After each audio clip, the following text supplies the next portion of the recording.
உனக்கு தெரியும் ராதா. சிறுகதை ஆசிரியர் செந்தில்வேல் அவர்கள். ராதா, இந்த நேரத்தில் உனக்கு இந்த கடிதம் அனுப்புவதை பற்றி தயவு செய்து மன்னிக்க வேண்டாம். உன் மனதை துன்புறுத்துவதற்காக எழுதவில்லை, அல்லது நமக்குள் நிலவிய அந்தரங்க உறவை எப்படியாவது பலர் அறிய செய்ய வேண்டும் என்ற நோக்கத்துடன் எழுதியிருக்கிறேன் என்றும் நீ எண்ண தேவையில்லை. எப்படியாவது உன்னை பழி வாங்க வேண்டும் என்ற வன்மம் கொண்டு அதற்கான வழிவகைகள் தேடிக்கொண்டு இருப்பேன் என்றும் எண்ண வேண்டாம். அந்த மாதிரி எண்ணம் எனக்கு எதுவுமே இல்லை. இது முக்காலும் உண்மை. ஆகவே உன் மனதிலே அப்படிப்பட்ட அச்சமோ அல்லது சஞ்சலமோ உலாவி உன்னை துன்புறுத்த வேண்டாம். என் உயிரின் மேலும் நேர்மையின் மேலும் இறைவன் சாட்சியாக சொல்லுகிறேன், நீ நிம்மதியாக வாழ வேண்டும். அந்த நிம்மதியை உனக்கு கல்யாண பரிசாக கொடுக்கிறேன், ஏற்றுக்கொள். உன்னை மணந்து எனக்குள்ள வசதிகளை கொண்டு உன்னை என் மனைக்கு அரசியாக நடத்தி என் இதயத்தில் வைத்து போற்ற வேண்டும் என்று எண்ணி எண்ணி ஏங்கி தவித்த நாட்கள் உண்டு. அந்த நினைவுகள் எல்லாம் நனவுகளாக மாறாமல் கனவுகளாகவே போய்விட்டனவே. ஆனால் உன்னையும் கடந்த ஒரு மாத காலமாக நம் பெரியவர்களிடையே நடந்த அருவருக்கத்தக்க பேச்சுக்களையும் மறக்க முடியாமல் தவித்து கொண்டிருக்கிறேன். இதோ நாளை நான் ரயிலிலோ அல்லது பஸ்ஸிலோ ஏறி ஊரை விட்டே போகப் போகிறேன். ஆகையால் உன் மீது எந்த விதமான குரோதமும் பாராட்டாமல் உன்னை மனப்பூர்வமாக மன்னித்து விட்டேன் என்று எண்ணிக்கொள்.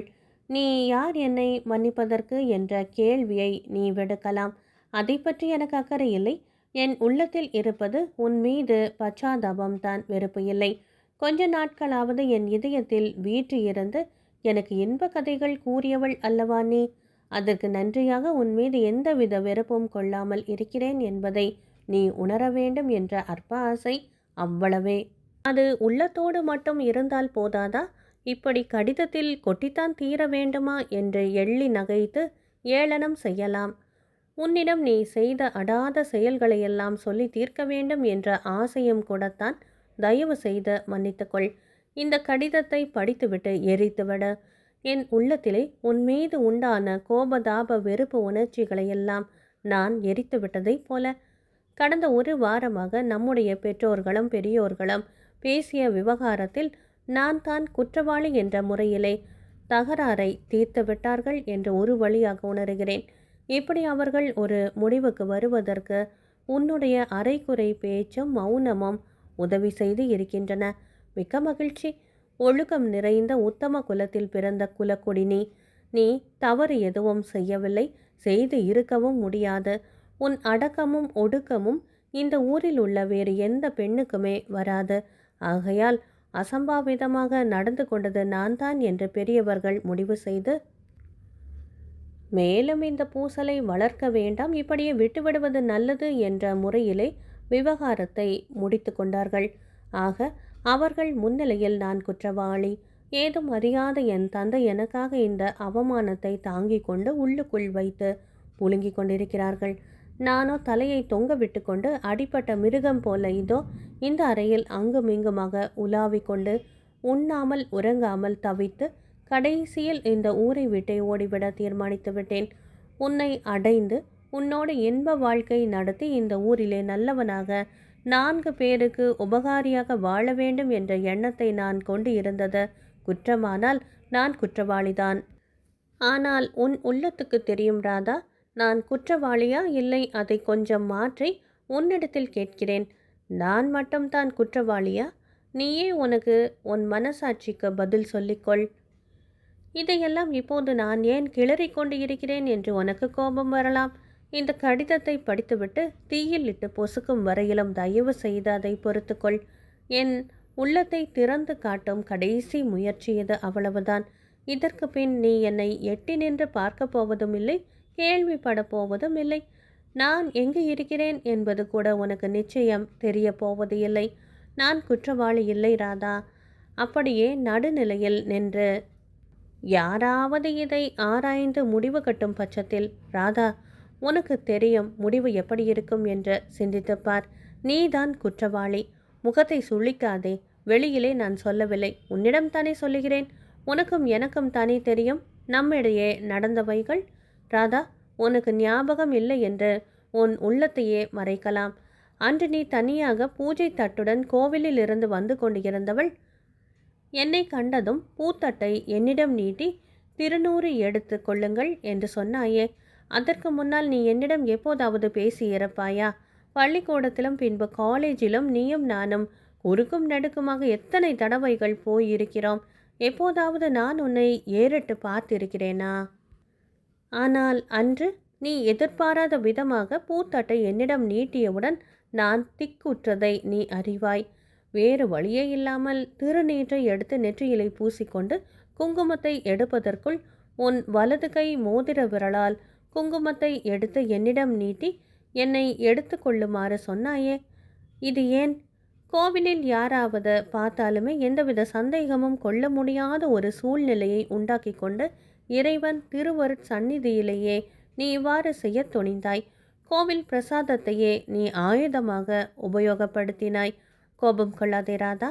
முன்பின் பேசி அறியாத என்னிடம் கோவில் பிரசாதம் வலிந்து தர வேண்டுமா? என்னை மடக்கிவிட்டு வெற்றி புன்னகையோடு என்னை ஒரு பார்வை பார்த்துவிட்டு போய்விட்டாய். நான் நீ அளித்த திருநீற்றையும் குங்குமத்தையும் வாங்கி கொண்டது குற்றமானால் நான் குற்றவாளிதான். ராதா, உனக்கு தெரியும், ஒரு பெண்ணிடம் இவ்வாறு நடப்பது சரியில்லை என்ற பயத்தின் காரணமாக நான் உன்னிடம் சரளமாக பழகவில்லை. ஆனால் ஒரு நாள் திடீரென்று இதோ இந்த அறையிலே தோன்றினாயே. நானும் அழைத்தேன். அப்பொழுது நீ இறைக்க இறைக்க பெருமூச்சுடன் முகத்திலே சிறு வியர்வை அரும்ப என் எதிரில் வந்து நின்றபோது நான் மகிழ்ச்சி உற்றேனா? ஏன் வந்தாய், என்ன வேண்டும் என்று தானே கேட்டேன். நல்ல வேளை, என் பெற்றோர்கள் ஊரில் இல்லை, அயலூருக்கு ஒரு கல்யாணத்துக்கு போயிருந்தார்கள். அது உனக்கு தெரியாது என்றாய். ஆனால் வேலைக்காரி காமுவின் மூலமாக அறிந்துதான் வந்தாய். உன் மனம் நோகுமோ என்று நீ சொன்னதையெல்லாம் நம்புவதாக நான் பாவனை செய்தேன். கள்ளம் கபடம் அறியாத என் தங்கை ராதா அக்காவா என்று ஆச்சரியம் அடைந்து எப்போது வந்தாள் என்று ஆச்சரியப்பட்டு நின்றபோது நீ ஒரு பாட்டுக்கு அர்த்தம் தெரிய வேண்டும் என்று என் BA தமிழ் புஸ்தகத்தை எடுத்து கையில் வைத்து கொண்டாய். பின்பு அவளிடம் நீ ஓடிப்போய் காப்பி கொண்டு வா என்று சொன்னதும் என் தங்கை போய்விட்டாள். பின்பு அந்த பாட்டுக்கு அர்த்தம் கேட்டாய். எந்த பாட்டு என்று ஞாபகம் வருகிறதா? ஆனால் அந்த அகப்பாட்டுக்கு உண்மையில் அர்த்தம் சொன்னது நீயா, நானா? உனக்கு இவ்வளவு தமிழ் புலமை இருக்கிறதா என்று நான் எவ்வளவு ஆச்சரியம் அடைந்தேன். உன் பெண்மை நலத்துக்கு எந்தவித மாசும் ஏற்பட்டு இந்த பொல்லாத உலகம் அதன் மீது ஏதாவது குற்றம் சுமத்திவிடக்கூடாது என்று நான் எவ்வளவு அஞ்சினேன் என்பது உனக்கு உன் உள்ளத்துக்கு தெரியும் ராதா. உன்னுடைய தமிழ் புலமையும் பேச்சு நளினமும் ஒளி மிகுந்த கண்களும் என் உள்ளத்திலே நிலவி இரவு பகல் உன்னை மறக்க முடியாமல் மீண்டும் மீண்டும் உன்னை எப்பொழுது சந்திக்க முடியும், எப்பொழுது காண முடியும், உன் செஞ்சொற்களை எப்பொழுது கேட்க முடியும் என்றெல்லாம் ஏங்கி ஏங்கி நைந்தது உண்டு. ஆனால் என்ன மாயம்? பெண்ணை பற்றி பெண்ணாகி வந்ததொரு மாய பைசாசம் என்று சொன்னது எவ்வளவு உண்மை. நீர் குமிழி போல தோன்றி மறையும் உன் சொற்களையும் செயல்களையும் உண்மையில் ஊழி உள்ள வரையிலும் நிலைத்து நின்று என் உயிருக்கும் உள்ளத்துக்கும் உறுதி பயக்கும் என்றெல்லாம் எண்ணி மயங்கிய என் பேதமையை என்னவென்று இயம்புவது? வலிய வந்து என்னிடம் மாய போய் நீ கட்டியதை உண்மை என்று நான் நம்பியது குற்றமானால் நான் பெரும் குற்றவாளியே.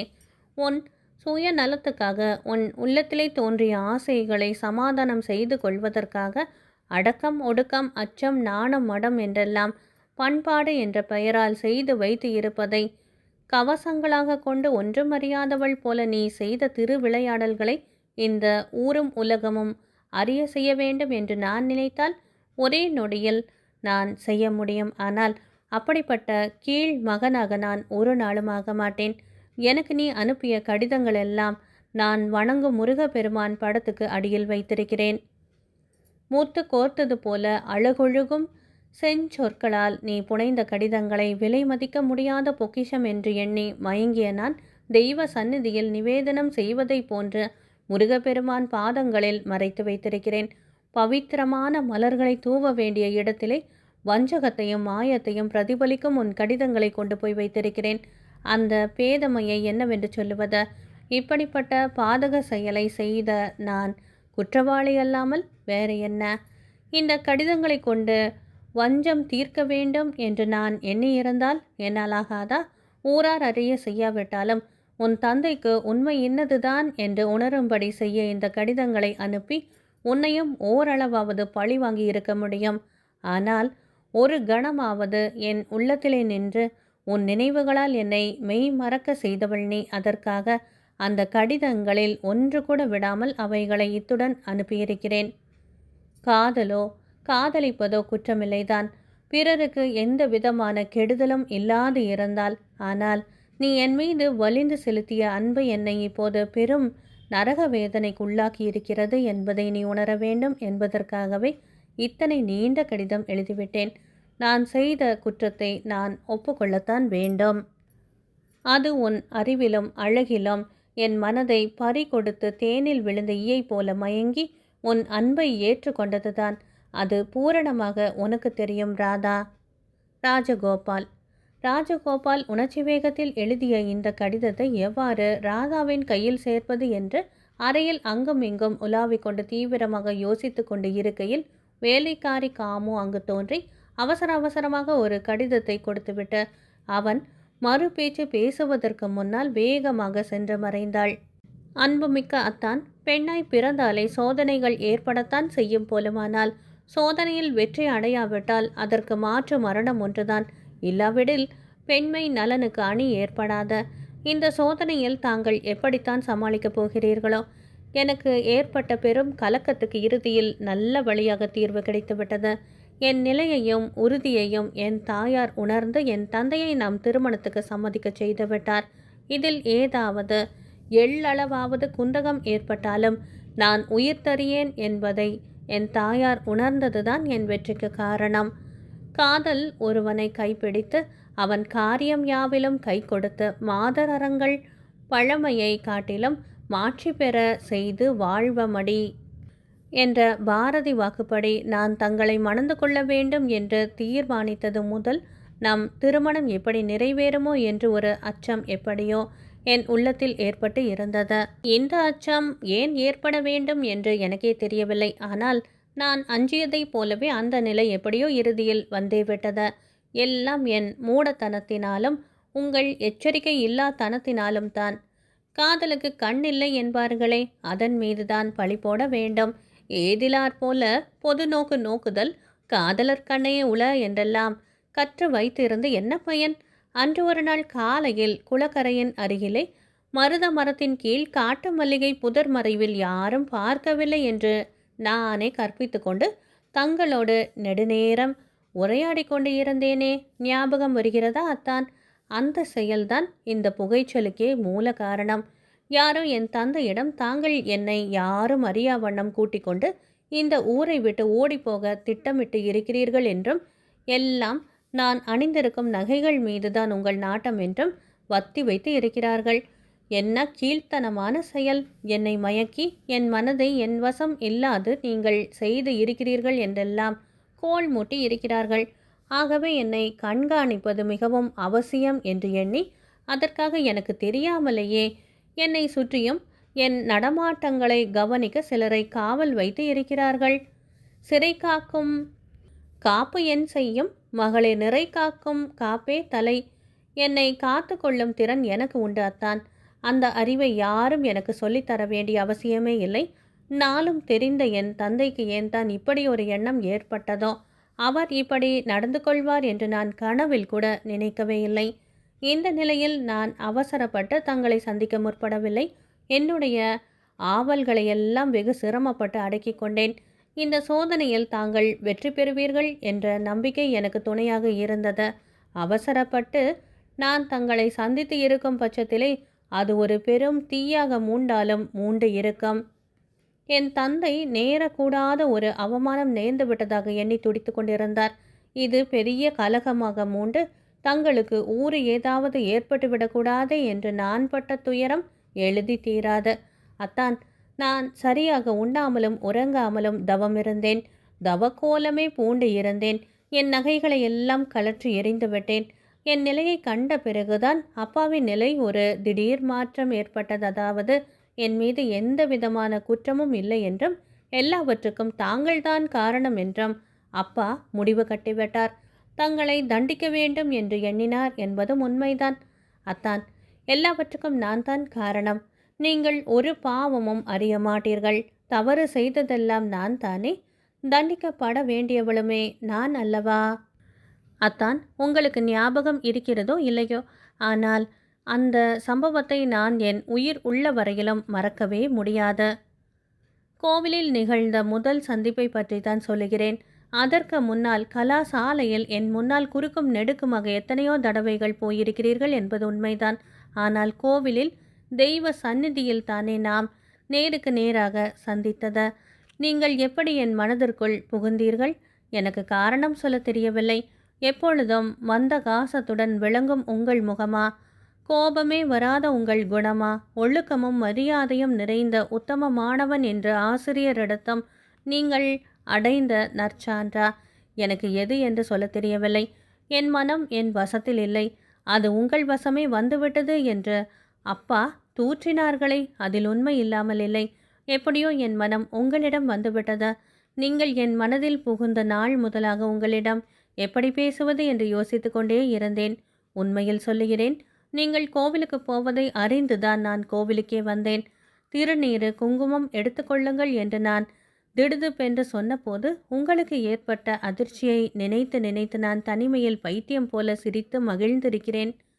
ஆனால் அத்தான், நீங்கள் நான் என் விரலால் தொட்டு நீட்டிய குங்குமத்தை எடுத்துக்கொள்ளாமல் உதாசீனப்படுத்திவிட்டு போயிருந்தீர்களானால் என் உள்ளம் கண்ணாடி போல தூள் தூளாக நொறுங்கி போயிருக்கும்.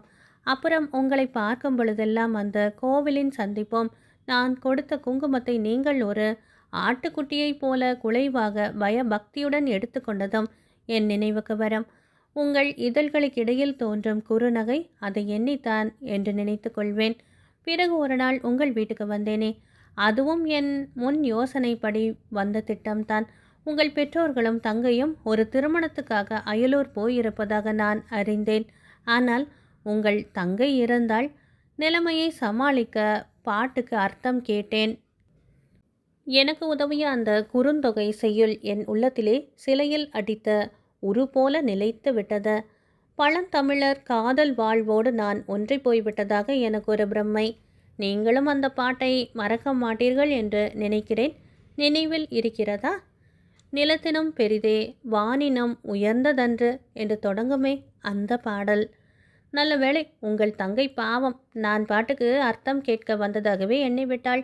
பின்பு அந்த கண்ணில் தூசி விழுந்த சம்பவம் என் கண்ணை அகல விரித்து தூசி விழுந்ததாக பாவனை காட்டிய போது உங்களுக்கு அது மாய்மாலம் என்று தெரிந்தும் நீங்களும் என் கண்ணில் விழாத தூசியை அகற்றுவதாக நடித்தீர்களே, மன்னித்து கொள்ளுங்கள். உங்களை என்ன பாடெல்லாமோ படுத்திவிட்டேன். என்னை மன்னித்து விடுங்கள். உங்களுக்கு பழி ஏற்படுத்தி உங்களுக்கும் உங்கள் பெற்றோருக்கும் மனம் நோகும்படி செய்த என் தந்தையை நீங்கள் மாமனாராக ஏற்ற மன அமைதி அடைவது கடினமாக இருக்கும் என்பதை நான் பூரணமாக உணர்ந்துதான் இதை எழுதுகிறேன். தவறு எல்லாம் என்னுடையது என்று உங்களிடம் ஒப்புக்கொள்கிறேன். என்னை குற்றவாளியாக நீங்கள் எண்ணியிருந்தால் நான் உங்களுக்கு பக்கம் பக்கமாக வரைந்து அனுப்பியிருக்கும் கடிதங்கள் மட்டும் போதும் என் தந்தையை தீரா அவமானத்துக்கு உள்ளாக்குவதற்கு. ஆனால் அத்தான்,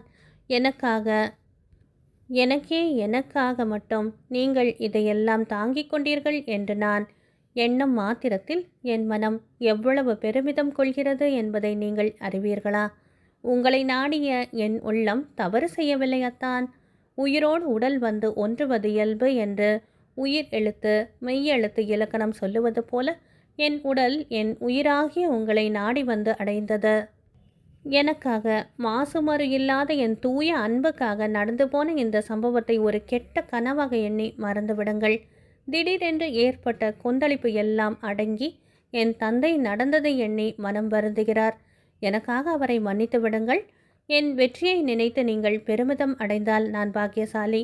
அந்த பாக்கியத்துக்கு நான் உரியவள்தான். இல்லாவிடில் என் மனம் உங்களை நாடுமா? என்னை எந்த காரணம் கொண்டும் உதறி தள்ளிவிட நினைக்காதீர்கள். என் பெரிய தந்தையும் சிலரும் உங்கள் தந்தையை கண்டு பேச இருக்கிறார்கள்.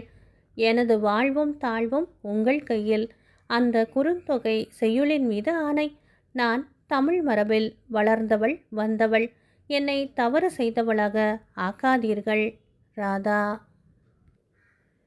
அன்பானவர்களே, செந்தில்வேல் அவர்கள் எழுதிய உனக்கு தெரியும் ராதா சிறுகதை நிறைவு பெற்றது. நன்றி.